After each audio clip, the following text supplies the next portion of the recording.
Bom dia, pessoal! Está começando mais um Morning Call da Empire Capital. Vamos começar falando um pouco sobre o noticiário político e econômico no dia de ontem. Ontem a gente teve decisão de política monetária pelo Banco Central Europeu e, conforme o esperado, as taxas permaneceram inalteradas. O mercado já esperava que não tivessem alterações nas taxas, mas estava ansioso pelo comunicado da reunião e também pela fala da presidente, a Christine Lagarde.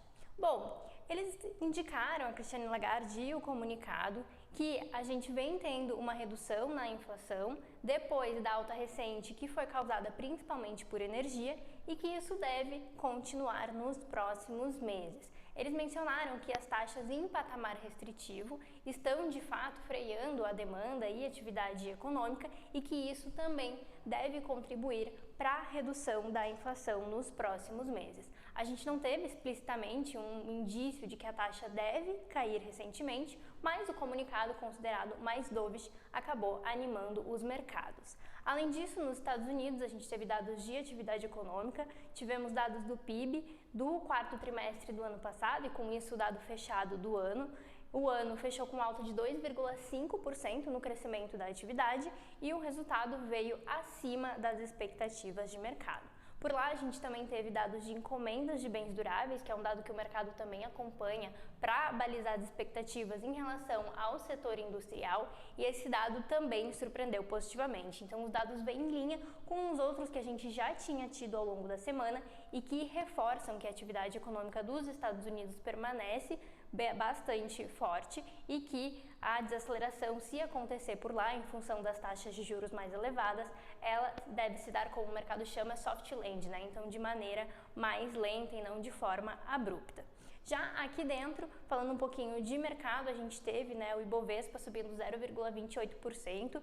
Isso se deu devido principalmente então a essa expectativa melhor de atividade ali nos Estados Unidos, ao soft landing e também na forte alta do preço do petróleo, que puxou principalmente aí a ação da Petrobras. A alta só não foi maior por conta da Vale, que sofre aí uma pressão política e coloca em dúvida a governança da companhia, e também porque ontem a gente teve ali uma multa bilionária sendo imposta pela justiça pelo desastre de Mariana. Então isso puxou o preço da ação para baixo e acabou fazendo com que o Ibovespa não subisse ainda mais.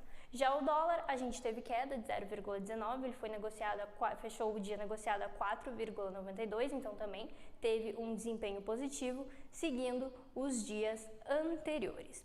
Hoje a gente já começa o dia com as bolsas mistas lá no exterior e a gente tem principalmente os resultados corporativos ditando a dinâmica do dia. A gente teve então nessa madrugada na Ásia o Nikkei fechando com queda de 1,3% e Xangai subindo 0,1% e na Europa o Eurostock está subindo 0,8%, puxado principalmente pelo resultado da Louis Vuitton, que é uma marca de luxo. Ela está subindo mais de 10% em função de um aumento muito forte nas vendas que foram reportados ali no último trimestre, então no resultado da empresa.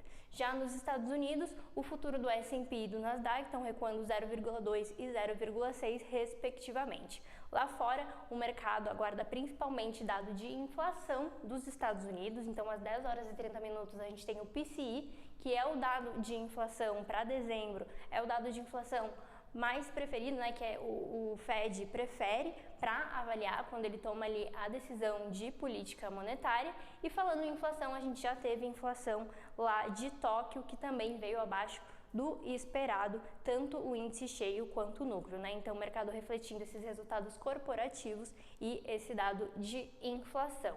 Mas lá fora, então, o principal destaque, esse dado de inflação lá nos Estados Unidos, que pode aí calibrar as expectativas de queda de juros. E aqui no Brasil a gente também tem dado de inflação às 9 horas. Até o momento dessa gravação o dado ainda não tinha saído, mas às 9 horas a gente tem previsto então a divulgação do IPCA 15, que a expectativa de mercado é que suba 0,47% e também pode balizar as apostas para o Copom na próxima semana. Bom, pessoal, por hoje era isso. Um bom final de semana a todos. Até segunda-feira.